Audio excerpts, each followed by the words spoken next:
गया। वो हमसे सिर्फ आधी चंद्र दूरी पर है और वो पलट रहा है। लग रहा है कि अब वो सूर्य की तरफ बढ़ रहा है। क्या होता अगर फुटबॉल के मैदान के आकार की यह अंतरिक्षीय चट्टान न पलटी होती तो? क्या होता अगर वो हमारी तरफ बढ़ती रहती? क्या वो हमारे वायुमंडल में ढह जाती? अगर नहीं तो हमारे पास इस संकट क्षेत्र से निकलने के लिए कितना समय होता? और यह संकट क्षेत्र कितना बड़ा होता? क्या हमारे ग्रह के पास इस टकराव से बचने का कोई मौका होता? आप देख रहे हैं क्या हो अगर, और ये है क्या हो अगर एक एस्टेरॉइड पृथ्वी से टकराए तो। एस्टेरॉइड्स यानी छोटे तारे हर समय पृथ्वी से टकराते रहते हैं। अंतरिक्ष रोज हम पर 100 टन धूल और रेत की बौछार करता रहता है। कार के आकार के एस्टेरॉइड्स साल में करीब एक बार हमारे वायुमंडल में आ जाते हैं। वे मध्य मंडल यानी मेसोस्फेयर में ही जल जाते हैं और पृथ्वी की सतह तक कभी नहीं पहुंचते। 10 किलोमीटर चौड़ी, बहुत बड़ी और खतरनाक चट्टानें, जैसी कि एक जिसने सारे डायनासोर्स को खत्म कर दिया था, अक्सर नहीं आती, शायद हर कुछ मिलियन सालों में एक बार। हमें जिनके बारे में चिंता करने की जरूरत है वो है फुटबॉल के मैदान के आकार के एस्टेरॉइड्स, जो असल में पृथ्वी की सतह से टकराते हैं। मीटियोरॉइड। वे पृथ्वी पर हर 2000 सालों में आते हैं। क्या हो अगर उनमें से एक आज हमसे टकराए तो?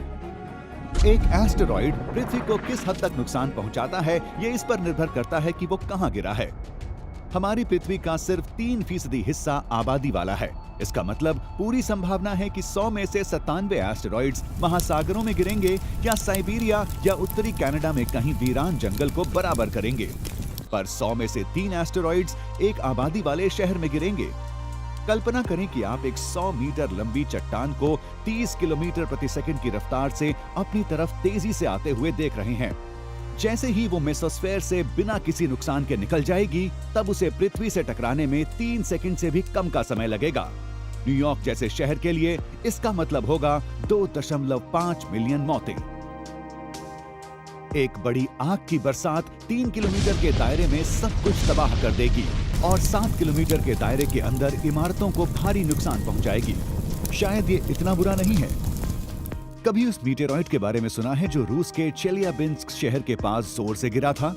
वो चट्टान 20 हिरोशिमा बमों की ताकत से फटी थी और उसने करीब $33 बिलियन का नुकसान पहुंचाया था। हमारे परिदृश्य में मीटेरॉइड 5 गुना बड़ा है। हाल ही में गिरी हुई अंतरिक्षीय चट्टान अगर भारी रेडियो एक्टिव धातुओं की बनी हुई होगी तो इससे बहुत दूर तक रेडिएशन फैलने का खतरा होगा। बेशक ये 10 किलोमीटर चौड़े एस्टेरॉइड के धरती से टकराने जितना बुरा नहीं होगा। उस सूरत में शॉकवेव यानी आघात तरंगें मानवता के एक अच्छे हिस्से को तुरंत खत्म करने के लिए पर्याप्त होंगी। पृथ्वी को अपने आर पार 100 किलोमीटर का एक नया क्रेटर मिलेगा और एस्टेरॉइड के मलबे से बना हुआ घेरा हमें शनि ग्रह के जैसा रूप देगा। इस मलबे का काफी हिस्सा पृथ्वी पर वापस बरसेगा, जिससे शहरों और जंगलों में आग लग जाएगी और उन सभी चीजों को जो सुरक्षित नहीं है तबाह कर देगी। इससे पहले कि ऐसा हो, आप एक जमीन के नीचे बने बंकर में निवेश करना चाहेंगे, क्योंकि पृथ्वी की सतह बहुत बहुत ज्यादा धूल से भर जाएगी। ये सारी धूल और धुआं सूरज की रोशनी को रोक देगा। सूरज के बिना सारे पेड़ पौधे और बहुत सारे जानवर खत्म हो जाएंगे। वायुमंडल करीब 1 साल बाद साफ होगा, पर इंसानों के लिए बहुत कम खाना बचेगा और अगर हमें पर्याप्त संसाधन न मिले तो ये हमारी जाति का अंत होगा। हमें वैसे ही दुर्भाग्य का सामना करना होगा जैसा कि 65 मिलियन साल पहले डायनासोर्स ने किया था।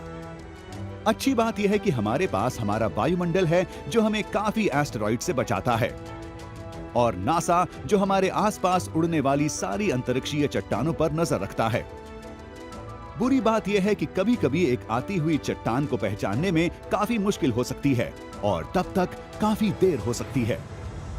हमें बताएं, आप क्या सोचते हैं? क्या आप अंतरिक्ष से होने वाले एक अकस्मात विस्फोट के लिए तैयारी कर रहे हैं? नीचे कमेंट करें और हमारे साथ बने रहिए एक नए परिकल्पित क्या हो अगर के लिए।